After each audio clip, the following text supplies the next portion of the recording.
and welcome. You're watching The Money Show, your one-stop destination for all your personal finance queries. I'm Kavita Thapliyal, and today we have a very exciting show where we'll be talking about the global impact on the Indian market, and also how can you go ahead with your investment strategies, particularly keeping your mid-cap and small-cap exposure in mind. And then it's the first day of the new financial year. How are you supposed to do your tax planning and your investment planning? How to get it right from day one? We'll be talking about this to our experts, and also we'll be guiding you on your investment portfolio queries. Just in case you have any question, you can WhatsApp us your queries on 865-7974-571. You can also email us your questions on themoneyshow@etnow.tv. All right, so let's begin. And today we have the privilege of speaking with Aniruddha Naha, CIO PGIM India, to gain valuable insights into the Indian markets and investment landscape. With years of experience in equity markets and portfolio management, Aniruddha brings deep expertise in identifying emerging opportunities, navigating market volatility, and crafting winning investment strategies.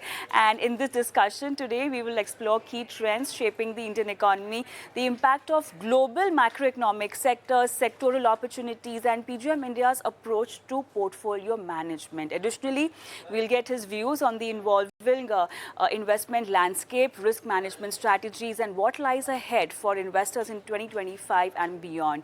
So let's begin. And Aniruddha, thank you so much for taking out time. Very important to know your understanding of the Indian equity market at the current juncture, talking about global uncertainties, and also, we'll be talking about investment portfolio or investor portfolio and their risk ability later on.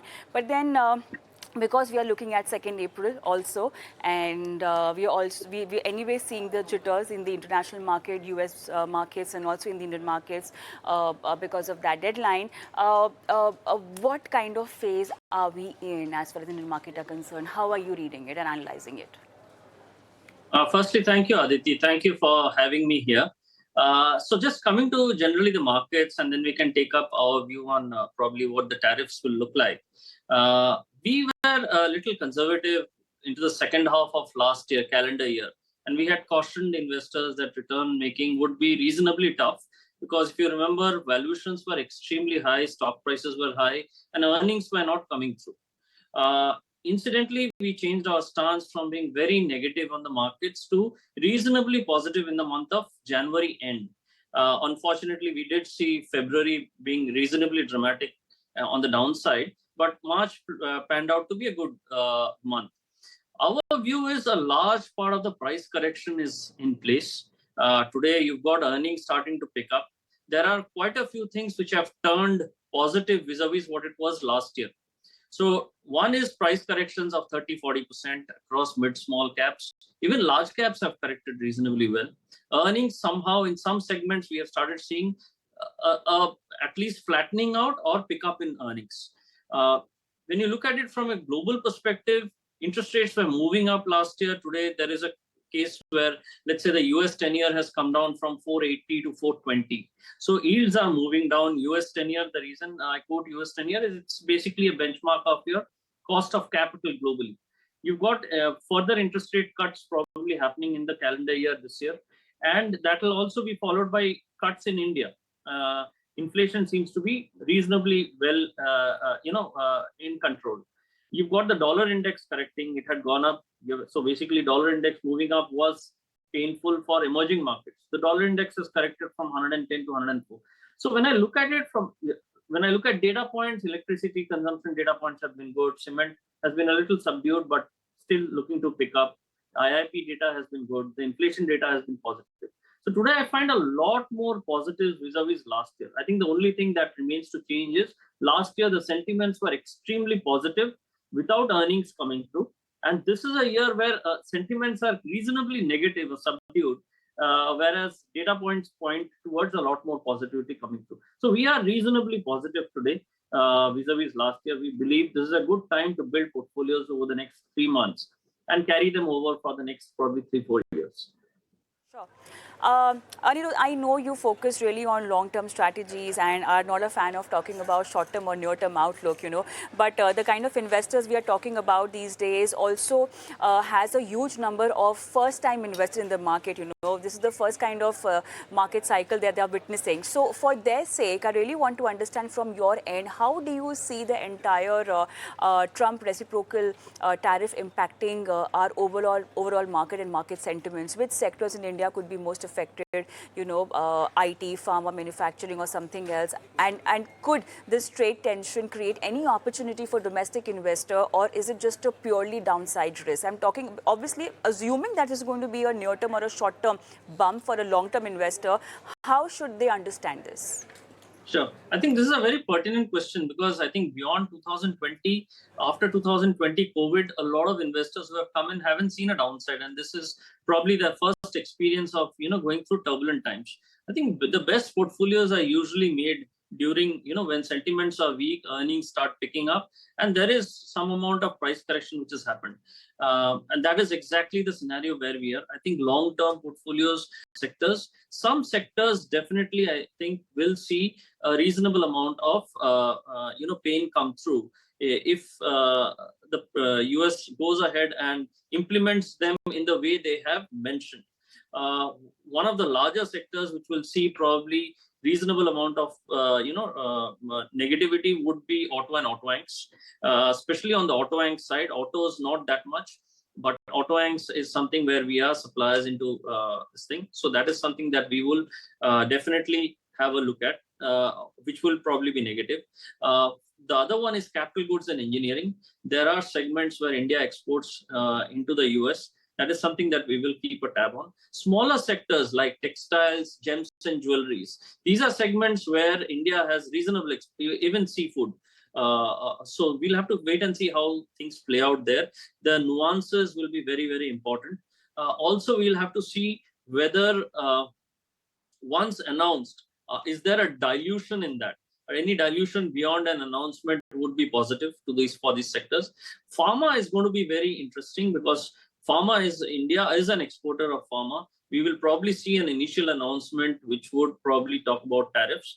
But please bear in mind, I think so, especially if it is not generic, but if there is some amount of branding out there, companies will be able to pass it on. And at the end of it, the Americans out there using such drugs would have to dish the extra payouts that are needed. So these are broadly the 4-5 sectors we think where we will be a little cautious about. Right. Any special observation as far as domestic consumption is concerned? Do you think it will be a strong driver for market growth, or do you think external factors weigh more heavily there? See, the external exports are about 1/3 of the economy. The remaining 2/3 is domestic oriented to that extent. Whether consumption in India generally picks up, we'll have to wait and see. The one thing for sure that we are sensing is rural India might just be coming back after 2 years of very tough periods, where the consumption of agrochemicals, pesticides, etc. have gone up. Water tables are good. There is job creation beyond Manrega also. So to that extent, if rural comes back, at least the low ticket discretionary item segment does well. The government has relaxed, given you a sop in terms of the tax structures on the lower end of income, and that also should benefit low end discretionary consumption. But we'll have to wait and see, because it might not populate down on a broad basis. So we are cautious on consumption as of now, because there probably some of the names are still expensive, and we would want to see some amount of price correction before getting into them. Sure. Aniruddha, one question. Do you think India's push for self-reliance, Atmanirbhar Bharat, can help mitigate these impact of potential tariffs? Is it too early to read into this, or do you think at a macro level this can be beneficial? See, frankly speaking, we'll have to wait and see what kind of tariffs come through. Very difficult to, will it be on the same sectors, or will it be on sectors which are not the sectors that we talked about is something that we'll have to wait and see. In terms of self-reliance across sectors, I think the government is trying to do their best. They have been the biggest spenders in terms of the capex cycle revival happening. Hopefully that last year was a little subdued because of elections, but hopefully this year you start seeing that come back. And if they can continue to do that with some amount of fillip from the private sector, we should ideally see capex coming back. We would want to see the revival of capex because capex story is far more concrete in that sense. It creates assets, it creates jobs, which in turn create consumption, rather than dishing out money which gets consumed and nothing gets created for a longer term.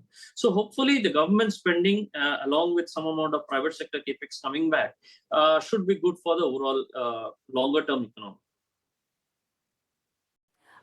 So, Aniruddha, now, how is PGIM India positioning its portfolio given the evolving macroeconomic conditions? You know, it's also going to be a year, as explained by you, where one needs to be a long-term perspective in a portfolio really looks bright, but then one also needs to secure the profit that you might have gained in last 2 to 3 years. Most of the portfolios are in negative. Okay, again a short term that we are looking at, but how do we also try and mitigate the risk currently? We need stability in the portfolio. So as a fund house, what's your strategy and how are you looking at these macroeconomic conditions? Sure. See, we run the alternates desk where we do take reasonably concentrated bets and we take very active bets vis-a-vis the benchmark. So we are cognizant of what the benchmark is, but we are agnostic to the benchmark. To that extent, to give you a sense, we don't own any auto and auto banks. We're completely zero on that. We are very light on IT because we see IT probably getting disrupted by the technological or AI developments that are happening. We'll have to wait and see how it plays out. We have reasonable exposure to pharma, healthcare, which is defensive. There are segments in that which are doing well. Large caps have corrected, so that is one segment. Large cap financials look interesting. So what the place where we find the valuations the most expensive even today is the mid cap space, purely because of how the mid caps are defined. You know, it's only 150 companies out there. So as a barbell strategy, what we have done is we've got large caps and we've got small and micro caps, which more or less is what we've gone ahead and built across. We're conscious about the export-oriented business segments where tariffs could hit us. And barring pharma, we've kept a reasonable low exposure to such segments.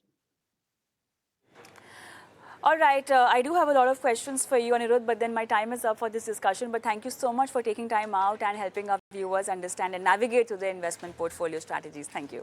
On that note, let's take a quick break and post that as we step into a new brand financial year is a perfect time to reflect on your financial goals and your strategies attached to your financial goals.